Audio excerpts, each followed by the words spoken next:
little bit. But this table is more as what they used to be called like a static column family, where there's one row essentially per user. And all the columns are pretty much known at runtime. There's not going to be an extra column in this table called wombats, or this is a pretty much known entity. And primary key is username, meaning if we're ever looking for a particular user, we could find them fast. Because Cassandra's primary key is spread, we could find lots of queries. You could say, well, give me the first name and last name where people are named T-Cod. That's a very fast query because the primary key is on the username. And so we could get this column information, first name, last name, very quickly. Because most of the work is just finding T-Cod's location. It's not parsing the first name and last name. Those are just columns in a row we've essentially found.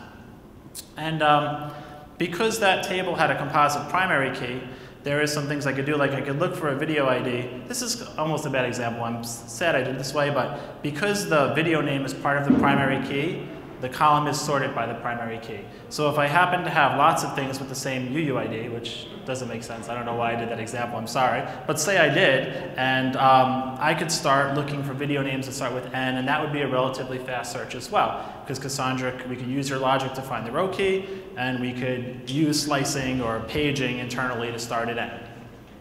And here's an example of this. Dogs playing the piano, so that's great. And then you say, well, that's cool. But like if you're coming from like a person who used a database before, you're saying, so I could slice or I could query, but can I subquery? I don't know. What about where clauses, like where first name is Bob and last name is less than the concatenation of fish sticks or something? That's not really in there yet. And by the way, this slide is not like a damnation of Cassandra and all the stuff it can't do. There's a good reason why you can't do some of these things, and I'm going to kind of mention it at the end. Here's one, like, let's say I want to union two slices. Like, does the query language provide me a way to say, slice this data, and send me back the intersection or the union? And then round trips. If my data does happen to naturally spread across two tables or column families, how many round trips am I going to have to do? Like, given my examples, if you saw the movie table, if someone only wants to know the movie and the tags, that's great. And the user, that's fine. But if someone says, I want the movie, the tags, the user, and the user's first name, now that might have to be two different operations, because first I have to look up the movie, that comes down, then I say, okay, the movie was written by user, the movie was uploaded by user Todd, now get me Todd. So those are things that end up taking a lot of time. The more round trips, the more latency you could expect. There's procedure issues, like triggers, as you mentioned, Jonathan mentioned, he's going to add it.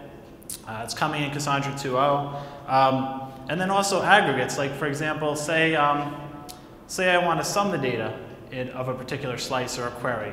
Is that aggregate there yet? And what I mentioned before is the reason that some of them aren't there is because, as you guys may know, Cassandra could store 2 billion columns in a single row. So a lot of these operations wouldn't make sense for Cassandra. Like if I have two slices of 2 billion rows and I want to union those, that's obviously a tricky problem, and I shouldn't expect Cassandra to do that real time, because most people kind of pick up Cassandra because they want like low latency reads and writes. And databases are a little different, because you send a query to a database, you're not always expecting it to come back right away.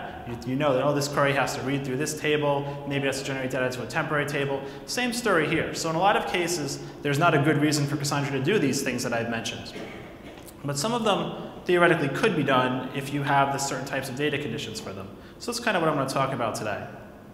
So the APIs you have are, there's the Cassandra internals, and there's this storage proxy. Sometimes it's called the FAT client, which looks a lot like Thrift. If you've ever looked at the Thrift API and then you drill your way through the code and find the storage proxy, they're actually almost identical.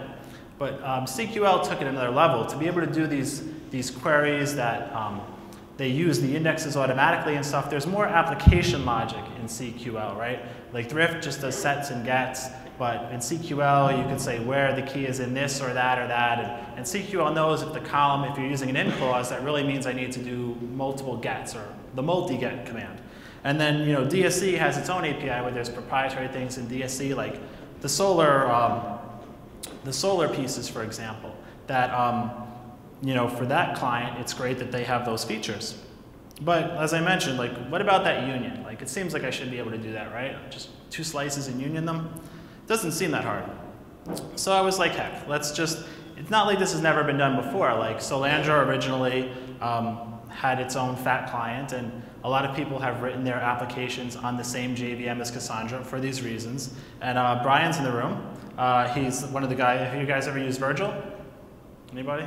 Hands? Virgil? Well, Virgil's this really slick UI, and if you think about Virgil, right, you're trying to maybe make hypermedia so people who don't have the Cassandra client could use Virgil to get information. So if you imagine that request flow, someone's sending a request to Virgil, which will take it and be like, great, now I'm going to send that request to Cassandra. And that's not super efficient because that's 2 sockets when it could have been 1. So that's kind of like what I was drilling at with what we call IntraVert, and like, can we remove those scenarios? Like who should be a client and who shouldn't? And that's a good question. Like people used to say this before. If you look at way back the old trigger tickets, they were like, why not do a client side? You could do triggers client side. You know you're inserting into that column family, right? So before you do, insert into the 10 other column families you need to, right? That was the logic. But there's kind of something about that, like move processing close to the data. And this is something that came from Hadoop. I don't know, who's familiar with Hadoop? Yay. So their concept was, instead of when a task needs to run and the data is on another data node, don't pull all that data all the way over here to run the task. Run the task over there and just send me the results. So I like that paradigm. It did good for me. And this has a lot of benefits. Less network I/O. For example, if I'm doing a slice that returns 1,000 rows and I really only needed 1 of them, well, that's 1,000 rows that had to come over the network, so there's more network I/O. And there's memory, like we've heard people mention Java and YoungGen. So when you're returning more stuff than you have to, remember you have a client and a server, so the server has to buffer up all that stuff, I don't know how it works, and send it across to the client, and they're each using bigger buffers and more stuff. And you could do new stuff, like the union stuff we talked about it. So the way we did it was I was just going to be like, hey, let's just throw Tomcat on top of Cassandra. But Nate McCall, who was one of the Hector committers, was eventually like, oh, there's this really cool thing called Vertex. And I was like, what's Vertex? I just want to do stuff. It's actually really neat. I guess this is the definition. I kind of think of, and I'm probably no one I think of Vertex as Node.js for Java. And that could be wrong. Maybe one of the Vertex guys will come up and slap me in the face for saying that. But that's the way I look at it. What does it do that's neat? It's got asynchronous. It's got hot reloadable modules, which we'll kind of get into in a bit. And it's got, the modules can be written in Groovy, Ruby, Java, JavaScript, whatever. Because Vertex is almost like an actor model, if you would. The pieces are very disconnected and they move data between these queues. So what did we do? So first, the transports. Now, I don't know if you guys worked with Cassandra, but there's thrift, right? Who loves thrift? That guy does. I actually like it a lot too. But for a while, people were like, we don't really like thrift. We like Avro, right? And then that kind of fell off. So why HTTP? Why do we use HTTP? Well, because I worked at a company where you go to do a live demo and your software doesn't use HTTP and the demo doesn't work because that person's firewall provider doesn't let anything on HTTP through. So HTTP is very universal now. It's easy to secure. Some of these things were like, oh, thrift, and you see there's a ticket open for thrift security, right? There's no ticket open for HTTP security. It's called SSL. Compression. Let's compress CQL. Oh, again, HTTP. Someone already figured that out. And as I mentioned, it's the de facto way to do everything. You see apps that should be like, should be a Visual Basic app, but someone's trying to do them with jQuery in real time.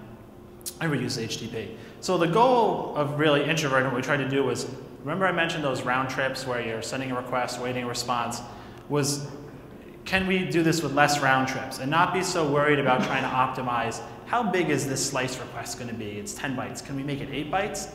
It's not really that important if you're going to have to send 10 requests to get the data you want. And then why do we choose JSON?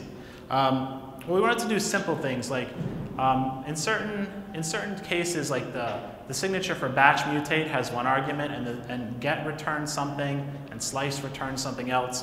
The concept was, can't we just use lists and maps everywhere we can? And this way, there's not a huge deal when someone looks at the JSON payload of what is that? How do I write one of these requests? We'll get into that in a minute. Request is composed of n operations. Each operation has a timeout. Now, you can't get away from the Cassandra timeouts because those are always there. But if you're doing this extra processing that we've added on to the project, well, like if you wrote the code wrong, like I do all the time, and the thing runs in an infinite loop, that's going to be bad. So we had to add our own timeouts on top of that. Again, we're trying to limit round trips. So yeah, JSON's got a little more packet, than Thrift. Oh well, it's not trying to be mega terse. And why not use lightning fast serialization library X? I think I went over this. Thrift and code generation works great in Java, doesn't work in PHP, doesn't work with Node.js. Same problems with Avro. TCP dump. A lot of times we are troubleshooting Cassandra and we're like, what's going on here? And if you can't TCP dump the protocol, it's not always easy to figure that out. We have network admins, and when they want to check Cassandra, like how do I check Cassandra? You say, well, go to Maven and pull down like 7,000 different jars to do a set request. And you're like, well, that's pretty dumb. I don't want to do that. So again, we're limiting round trips. I really wanted to beat this point to death in case you noticed. But some things that CQL has, like prepared statements, server-side filtering, and cool stuff we'll get into. So, okay, big payoff. What does this thing look like, right? So this was kind of the concept, like that someone should be able to look at, I'm going to use this neat feature. Oh, look at that. Someone should be able to look at this JSON and figure out what it is. So step 1 is set key space, step 2 is step column family, step 3 is slice. And kind of take all the byte buffers and the packing composites out of the equation and just kind of make Cassandra easy to use like Mongo. There, I said it, right? Yeah. So, and then what do you get back as a result? Again, something simple. So, easy to parse. Like as I mentioned, let's use list and maps. So, let me flip down here. So you've got, this slice returns a map of results. And that's really what Thrift does anyway. When you say get slice, it returns you a list of columns. And in CQL, when you query, it returns you a list of rows, which are really just maps. But what's neat about it? Like obviously I could just turn anything into JSON and say it's really cool, but like what did you add? So I kind of cooked up this example. So say we have this list of beers, right? And again, Cassandra, you have a row key, a column, and a value, right? A column is considered a name. So we have these 3 beers. And say someone wants to just get the results that are breakfast stouts, right? It doesn't seem like an exorbitant request, right? So what are the solutions out there? Write a copy of all the data organized by serial. Well, that's like great. That's like I need to have n copies of everything for every way that someone wants it, which in some cases makes a lot of sense, but in some cases you could say storage is cheap and you could compress it, but hey, you're storing everything 2 or 3 or 4 or 10,000 times, right? It's not always appropriate. And then the other common is request all the data.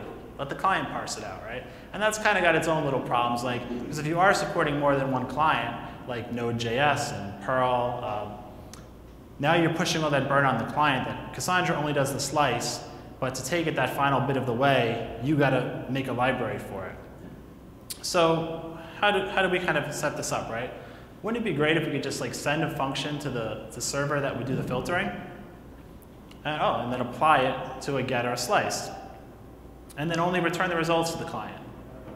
So, hey, guess what?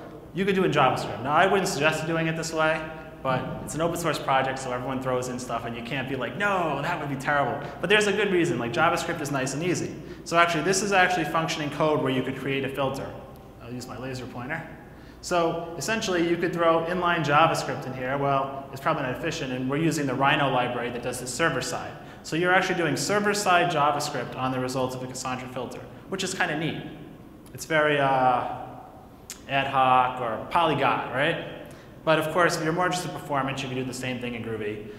So it's the same result here, but we're just doing that filtering with the Groovy closure, and you can do it with a Java class as well. And how this works, basically, the user sends a request. The request goes to the slice handler, and since we've tried to make everything conform, like everything's a list of maps, we can hand that result to the stout handler, which will then return a list of maps. So what could you use this for? You could transform data, say you want to uppercase everything or lowercase everything, no sweat. You could prune things out like a where clause. So you could say, in that example that I just gave, we only return things that were breakfast stouts. If we, let me flip back. So if it isn't a breakfast stout, excuse me, we're returning null. Let's see. You could extract complex. This is the main reason I did it, because a lot of times people would say, just put something in Cassandra in JSON, right? Store the whole JSON blob in, and then you're always pulling the whole JSON blob out. But what if you know in particular the format of a column and you want to do a specific JSON path query? That's something you can do with this type of setup. So one of my favorite books, anyone ever read Just Java?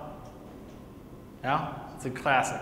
There's this light relief section. So I kind of came up with this idea. You know, Nathan's here. He'll be talking later. You should go to Nathan's talk. But he always goes like over the top. So I'm like, I got to close to it. So I'm going to have the first tech comedy jam. And it might be the first and last, because my deliveries probably suck. So who's heard of DynamoDB, huh? I was really impressed that I read this white paper and they say they had 2 nines uptime. I was like, wow, you know, I hear the cloud goes down a lot. Then I read the white paper. It turns out the 2 nines were before the decimal point. Ta-dum. Oh, there's more. There's only 4, so if you're really hating this, tough it out. So these 3 young NoSQLers go into a bar, and the bartender says to them, what kind of NoSQL do you want? And they say HBase. And then 2 minutes later, they all walk out the bar really sad, and they're like, oh, I can't believe you checked for my 3 zookeepers and 2 name nodes. But I do like HBase. Like, I'm on the HBase mailing list a lot, and I see these questions. They're very similar to Cassandra, like, how should I tune my flush settings? And I like usually say, you should frickin' flush HBase down the toilet and just switch to Cassandra. And you know, Cassandra's very pitted against Mongo for some reason. You know, Mongo, has everyone ever heard of Mongo University? Yeah, so my friend decided to take a class at Mongo University called like scaling web applications. I decided to go to community college and take a class on basket weaving. And at the end of the thing, I could weave a basket and he still couldn't scale an application. Oh, brutal. But Mongo is not all bad. They actually have a great football team, believe it or not. Mongo University has an incredible football team. And their line is incredible. They're big, they're slow, and they're great at blocking. All right, back to the serious stuff. So there's this other piece in IntraVert called Multiprocessor. We kind of went over filters which take a row and they yes or no certain columns or the whole row entirely. Well, what else could we do? So I have some Redis NV. Right, Redis, you probably can't see it from here, but Redis has all these options like that I mentioned before, union and intersection. And they don't all seem very hard. It's just that we can't ask Cassandra to do them because Cassandra has a thrift language and it has a query language. So, but can we do that? And I think we can. So, you know, say your data looks like this. On one slice, you have a row key with a column 1 and a value of A, and another column with a value of B. And then let's say we have another row key with a column A and a column called Z. And imagine I want to do an intersection of these 2 things. Well, the common solutions are have the client do it. That's the solution. So why not send a class to the server that could do a union? We call it multiprocessor. All of them seem to have a processor in the name, which makes them really bad names, but I guess that's the way it is. And the signature looks like this, essentially, where the multiprocessor gets a map of all the inputs, and you can send it user-defined parameters. So maybe some union probably doesn't need any parameters, but some operations might. And then we do 1 or more slice operations and apply the union. So this one kind of looks like this. This one flows slightly differently than the filter, because the filter could just essentially work row at a time, but this is a little more complex. So we do a slice, right? So request, oh, I'm missing a line. Oh, request does a slice, comes back to the handler, do another slice, cool. Then it says, okay, union these things. Awesome, thank you. And so it's not really it's very easy to do in IntraVert because IntraVert has this, really Vertex has this actors model where each handler is a known endpoint and you can pass things between endpoints. So that's the way it works. Slices just move from one endpoint to another until they're finally done. So what could you use this for? You could do unions. I feel like I've said union like 100 times this presentation. You could say intersections, and you could do some type of join situations. Again, now we're talking about slices that have like a fixed size. We're not trying to union or intersect columns with 10 million rows or 20 million rows, because that's something pretty hard to do real time. But for slices that, for results that could fit in memory, we can do this. So this is another thing. This is most like the triggers feature, I guess, if you could put it this way. But so Cassandra has this fat client which lets you do all this stuff.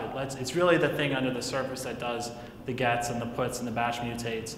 And some people have written apps living in Cassandra and just using the fat client because they could take away all that overhead. They don't need to go through Thrift and have Thrift serialize and deserialize something. They're just working right there on the Cassandra server with the fat client, and they do what they need. So I actually took this from, I don't think he's here today, but Joe Stein. He's a really cool guy, New York tech guy. So if you look at this link at the bottom, you can check out his presentation. It's a really good one. It was called Using Cassandra as a Central Nervous System for Your, I believe, Analytics.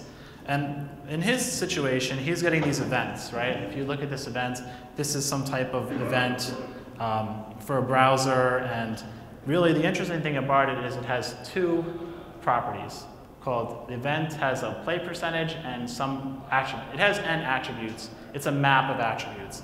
So this is a thing like, so imagine if you would, oops, sorry, I missed the slide, that you need to insert this data like 15 or 20 different ways, which is kind of what his case is doing. He needs to take this data and he needs to build a reverse index of users by platform. He needs to build another one of events by taste. He needs to build another one. So the only kind of, so what he kind of came up with was this system that, well, this is called Skeletor. It's on GitHub called Skeletor.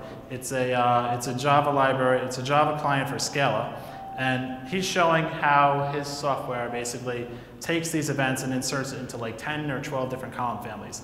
But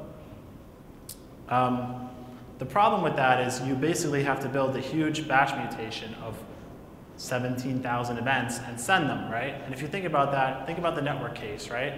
You're really just using the same data to compute all these outputs, right? It's just how we're, like if one of the roll-ups is I need app by taste, another one is I need OS by taste. If you build those into batch mutations on the client side and send them, you're basically sending the same data n times in different ways, right? So that doesn't seem like a really optimal way to do it. Why not just send a map of the parameters and compute all those permutations you need server side? Oh, I didn't want this to come line by line, I'm sorry. But essentially, this would be how you would do it. Sorry. But essentially what I'm showing here is that this is what the interface looks like and how you would accomplish this thing. So we're setting the parameters once, and for the parameters and however many inserts we need to do, we do them all server side. So it's like a batch, but a little different. And how does this work? Well, this one, basically you have a request and you have a service processor, which is just a huge glob of code. It could have anything. It could have storage proxy, it could have Cassandra internals, metadata, it could have your code, and essentially it just returns an OK. So I needed you to insert this data into 17 different tables. I did it OK. So how are we doing on time? Oh man, we're going to be done early. So where is this at? Obviously, this is like me and a few people are working on it. We'd have liked to get a 1.0 before I came here, but you know, it's an open source project, so it's going in lots of different ideas, different directions. We're still at 1.0. But we wrote a lot of docs, so it's not just like, oh, dive into the code and hope you figure it out. We tried to explain all the features and document how to use all the features.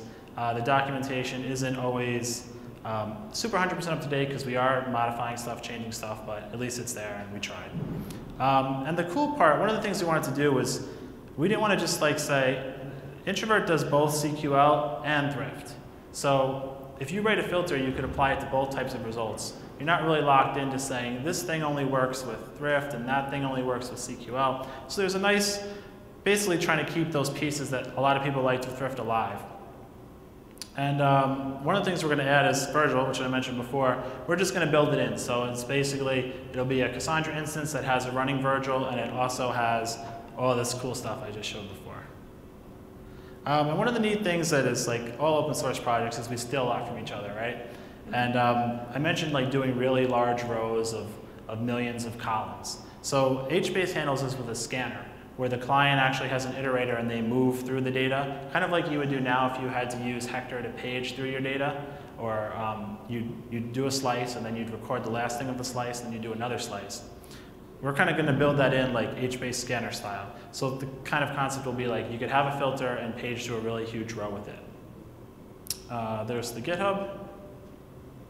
Any questions? Yes? Does it work when it's working on the data with the functions that you pass? Is it working on, let's say your data is distributed among like 20 nodes. Are all 20 nodes working at the same time and then producing the results later? Or is the data all passed to that single node that did the request and then the functions run on? So the question was, is the data, what happened, was the data computed distributedly and then, no, we're doing the Cassandra slice or the CQL query. We're getting that whole result and then we're passing it to this piece. So, because that's essentially where we're hooking in. We're not doing like low-level internals, we're using stuff that's already there. So CQL query, we're just calling CQL query and doing some aftermarket hookup of this stuff. Yeah? Mm-hmm.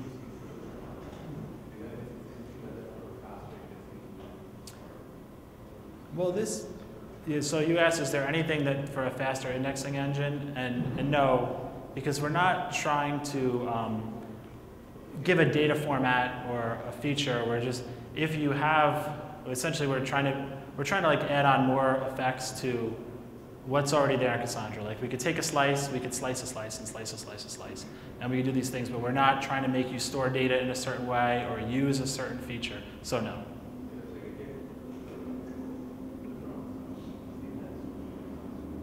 Well, you should do your first, so you're saying if you should do your first query against the index and then filter it, yes. There's a little more work that we have to do on the index, because to read from an index in Thrift is called get index slices, and we haven't worked through that yet. So,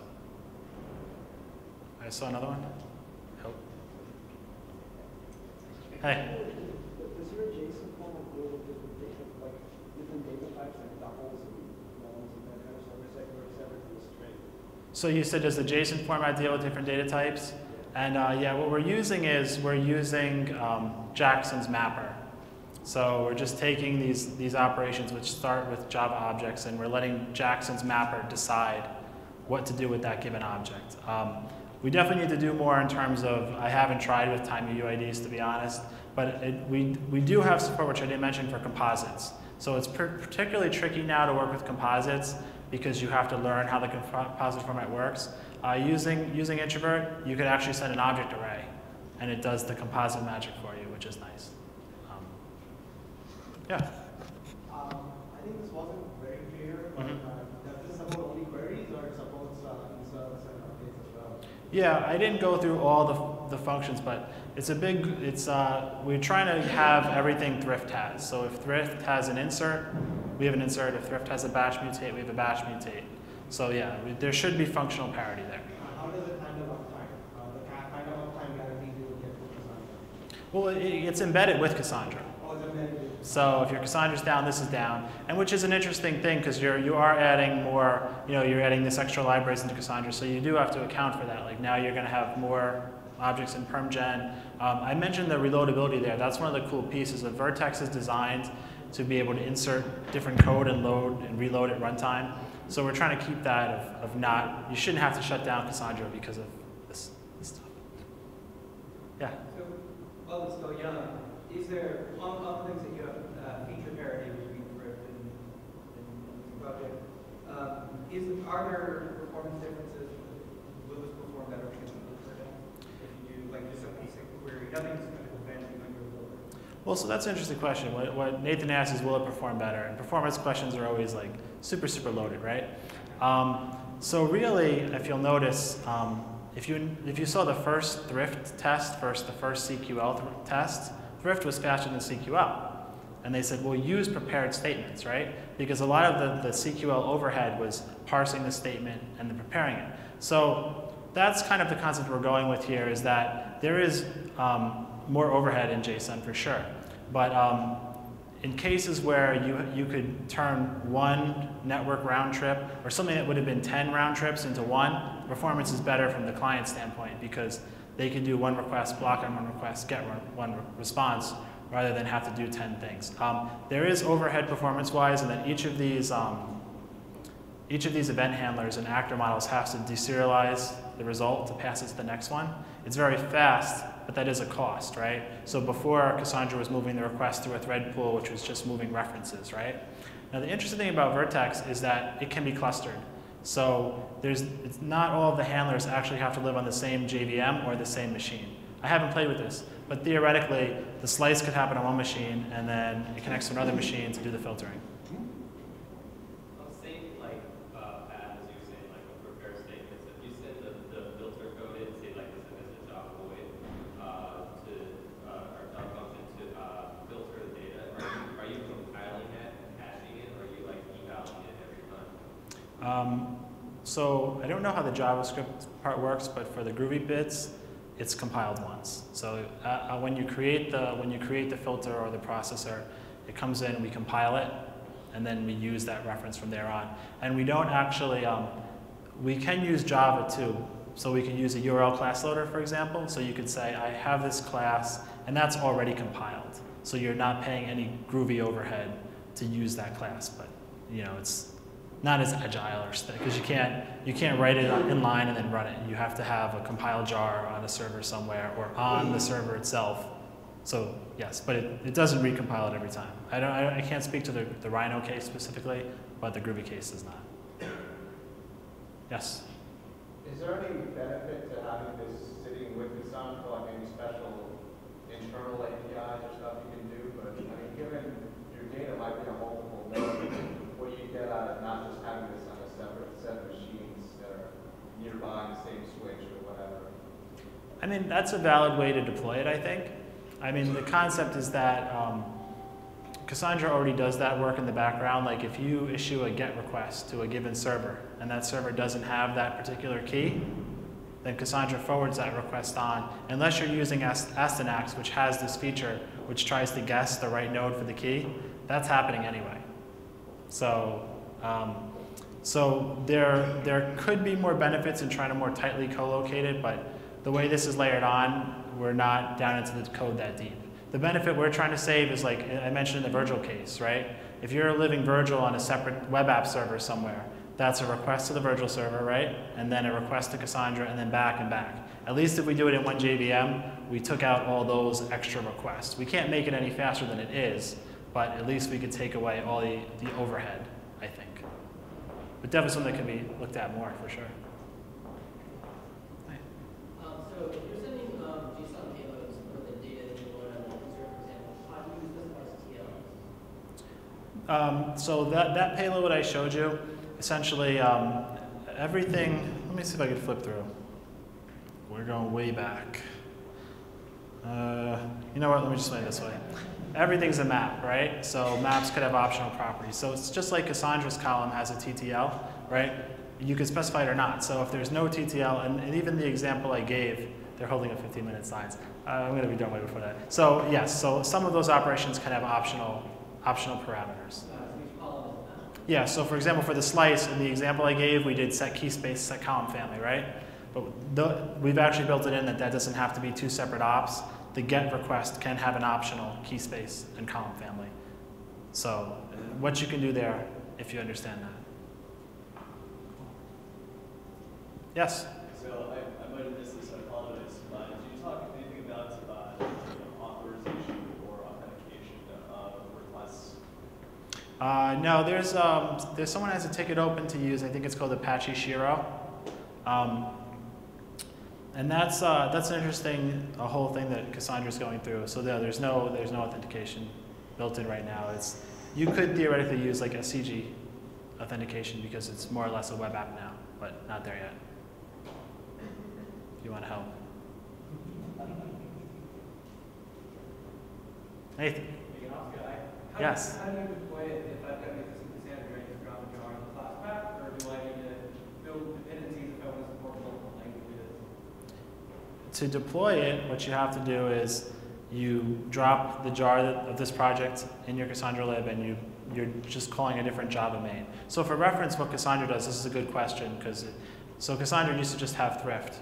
And then if you dig through Cassandra startup, it basically says start thrift server, start CQL server. So all we have is a similar class that says start thrift server, start CQL server, start IntraVert server, the end. So it's just like it's just like a minorly different entry point to the application. So it's easy. It's admin friendly. It's DevOps. It's cloud. It's already deployed. Vertex, they just have like a community sort of shakeup, right? What's the I guess your read on that would affect you or project?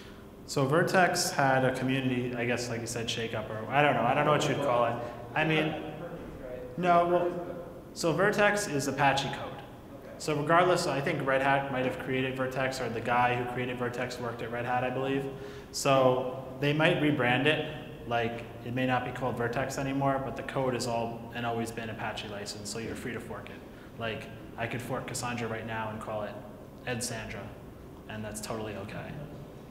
So, and I mean, there was a thing about it, and I mean, I'm sure the community will survive. Anybody else? Yes? Is there anything in place for watching for performance of different operations that can be separate and